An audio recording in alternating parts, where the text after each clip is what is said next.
નમસ્કાર મિત્રો, સ્વાગત છે કે અમારા મેટર ન્યૂઝ ચેનલમાં. કેમ કીર્તિ પટેલનું નવું રેકોર્ડિંગ સાંભળવા માટે તમે બધા તૈયાર હશો ને? આજે કેમ કીર્તિ પટેલ શું શું બોલ્યા છે રાજદીપભાઈ વિશે? એટલે તમે જે કરાવ્યું છે અમીર મર્ચન્ટ ને હા હા મિત્ર છે, જ્યારે અમીર મર્ચન્ટ સાથે હું ઝઘડો કરતી હતી ને ઇન્સ્ટાગ્રામમાં, તો રાજદીપ રીબડાએ મને બંધ કરાવ્યું હતું. રાજદીપસિંહ રીબડા એવું બધું શું બંધ કરે તો કેમ કે કીર્તિ પટેલના અવરસિદ્ધનો સામનો વિવાદ કરવો પડ્યો? કે બેન તમે આ બધું નો કરો, નો સારું લાગે. બરાબર. તમારું જે કંઈ પણ પેમેન્ટ હશે તમને મળી જશે. બરાબર? આવી ચર્ચા થઈ હતી એટલે મેં રાજદીપભાઈ નું માન રાખ્યું હતું. પછી 5-6 મહિના થઈ ગયા ને તોય મારું પેમેન્ટ મને આપ્યું નહીં નતું. બરાબર. હા એટલા માટે મેં 7 મહિના પછી પાછું ઉપાડ્યું. અને પહેલા તો મેં ફોનથી જ ચર્ચા કરી હતી, ફોનથી પતે એટલું ફોનથી. બરાબર. વડી લોકોને એમ હશે કે કીર્તિ પટેલ રાજદીપ રીબડા આમે નો પડે તો કીર્તિ પટેલ દાઉદ આમે પડે હો. બરાબર. હા. ને આ ત્યારે એમણે તમને વિડીયો કોલથી વાત કરી હતી કે પછી બીજા કોઈના થ્રુ કેવડાવ્યું હતું કે કઈ રીતના હતું? પેલા કરણભાઈ ઝાપર પાસે કેવડાવ્યું હતું. બરાબર. બરાબર. પછી રાજદીપભાઈ અરે મારે પોપો અરે રાજદીપભાઈના ડિબેટમાં બેસો એટલે હું બધા તારીખ શીખી યાદ અપાવું. એ માર્કેટમાં એવું જતાવી દીધું કે કીર્તિ પટેલ આવી રીતના મેટર ઊભી કરે છે. તો હવે એને મારે સામે લાવો હાલો. બરાબર. સમજી બીજા ગયો. મેં એવું કીધું કે હલકી પ્રસિદ્ધિ માટે કરે છે. તો હવે લઈ આવો હાલો મારા સામે. બરાબર. મેં તો મોટા મોટા આગેવાનો જે મારા સંબંધો હતા ને એને શરમના આડે રાખીને મેં પતાવ્યું છે. હા, હા. બાકી તમને લાગે છે હું પતાવું? બરાબર. સમજી ગયો. તો હવે એને કહેતો હલકી પ્રસિદ્ધિ માટે નથી. બરાબર. હવે એને કીધું છે ને કે હલકી પ્રસિદ્ધિ માટે આ બધું કર્યું છે.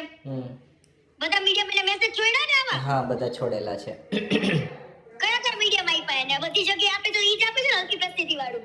ઓલમોસ્ટ એટલે ટૂંકમાં કોઈ એક વ્યક્તિએ કમેન્ટ કરેલી હોય ને, કોઈ એક ન્યૂઝ ચેનલ પાસે કમેન્ટ કરેલી હોય ને, પછી એક જગ્યા ઉપર ચડી જાય એટલે પછી બધી જગ્યા ઉપર સર્ક્યુલેટ થઈ જાય. કારણ કે એક જગ્યાએ તો એને મીડિયાના આવું ગ્રુપમાં ન્યૂઝ ન મેસેજ હોય કે કીર્તિ પટેલને પ્રસિદ્ધિની ક્યાં જરૂર છે? કીર્તિ પટેલને ઓલરેડી પ્રસિદ્ધ જ છે. એટલે પછી મીડિયાવાળા ગ્રુપમાં બધામાં જે મેસેજ આવે ને એટલે પછી એમાંથી બધા લેતા જાય એમ એવું. કાઈ વાંધો નહીં. હવે એને હું બતાવું. હવે એને હું એને વિડિયો બનાવડાવું હાલ. બરાબર. અને મને મારી મેટર પતી ગઈ. જો રાજદીપ રીબડા મને ઓળખતો જ ના હોય, બરાબર, કીર્તિ પટેલને એવું કોઈ ગામ નથી ગુજરાતની અંદર કે કીર્તિ પટેલને કોઈ ઓળખતું નથી. બરાબર. બરાબર. અને મને જો મારી મેટરમાં ઈ વચ્ચે ન આયા હોત તો મને મારું પેમેન્ટ આપ્યું જ કેમ? બરાબર. એટલે આ લોકોને છે ને એવું હશે કદાચ ને કે વળી પાછું હું ચાલુ કરીશ ને તો રાજદીપ રીબડાને હવે પાછી મજા નહીં આવે ને હવે હું કોઈનું માની નહીં રાખું. આ એ તમને ફોન મેં એવું કીધું સસ્તી પ્રસિદ્ધિ માટે. ના ના, એ ગઈકાલે છે ને બધી જ જગ્યા ઉપર ચાલેલું હતું. એમને કોને રાજદીપ રીબડાને રાજદીપ રીબડાને પૂછ્યું એને કોઈએ કે મેં સસ્તી પ્રસિદ્ધિ માટે કર્યું છે એમ? એવી એની કમેન્ટ આવેલી હતી બધામાં એટલે પછી એના ઉપરથી મેં લીધું છે. એમ નહીં, રાજદીપ રીબડાની કમેન્ટ હતી. શું હતી?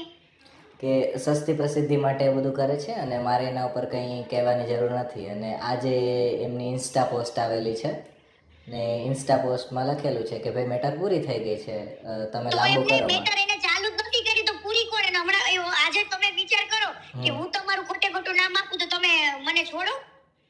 બરાબર છે. છોડો? ના ના, બિલકુલ નહીં. આજે એની આઈડીમાં પોસ્ટ મૂકી એનું કોઈ કારણ તો પૂછો. અંદરો અંદર બંધ બાઈને શું થઈ રહ્યું છે માર્કેટને થોડી ખબર છે. બરાબર છે.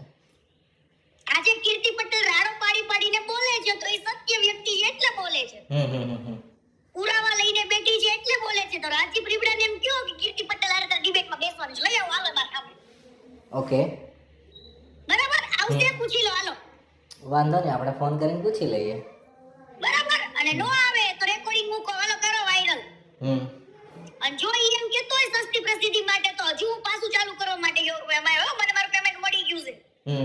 એટલે કેટલાનું પેમેન્ટ કેટલાનું અટવાયું હતું? 15 લાખનું. ઓહો. હા હા, બરાબર. બરાબર. જે અમીર મર્ચન્ટ છે ને એની બધી એડવર્ટાઇઝમેન્ટ એવું મેં કરેલું અલગ અલગ સાઈડોનું દુબઈથી. બરાબર. બરાબર. એ દુબઈથી મને એડવર્ટાઇઝ આપતો હતો. બરાબર.